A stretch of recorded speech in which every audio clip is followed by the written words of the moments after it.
আবারও চলে এসেছি নতুন একটা রেসিপি নিয়ে। আজকের রেসিপি হচ্ছে থানকুনি পাতা বাটা। তাহলে চলুন রেসিপিটি দেখে নেওয়া যাক। দেখুন আমি এখানে 4-8টি থানকুনি পাতা নিয়েছি। পাতাগুলো সুন্দর করে বেছে রেখেছি। এবার পাতাগুলো আমি জল দিয়ে ধুয়েও রেখে দিয়েছি। এবারে আমি একটা কড়াই নিয়েছি, তাতে কিছুটা গরম জল দিয়েছি। জল ফুটে গেলে আমি 1 চামচ লবণ দিয়ে দিচ্ছি। এবার দিয়ে দেবো সেই ধুয়ে রাখা থানকুনি পাতা। পাতাটা ভালো করে কিন্তু সিদ্ধ করে নিতে হবে। তার জন্য আমি কি করছি, ঢাকা দিয়ে দিচ্ছি। অবশ্যই গ্যাসের ফ্লেমটা লো রাখবেন। এরপরে দেখুন আমার সেদ্ধ কিন্তু হয়ে গেছে, পাতা তুলে নিচ্ছি। এবার জল ফেলে আমি কড়াইতে কিছুটা তেল দিয়ে দিচ্ছি।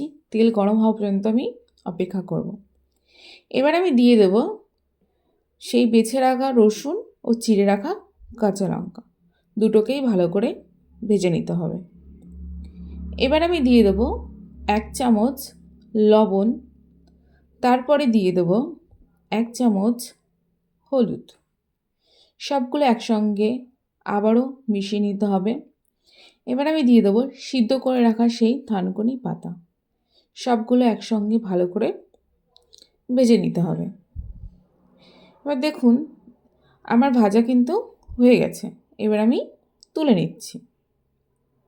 যেহেতু শাকটা অল্প, সেই কারণেই আমি ওটা শিলে বেটে নেব। আর এমনিতেও শিলে বাটতে আমার ভালো লাগে, আর শিলের বাটা করলে সেই বাটাটাও টেস্ট হয় অনেক। দেখুন আমার বাটা কিন্তু হয়ে গেছে। এবার আমি তুলে নিচ্ছি। এই যে দেখুন, এটা কিন্তু আমার বাটার ফাইনাল লুক। গরম ভাতে থানকুনি পাতা জাস্ট জমে যাবে।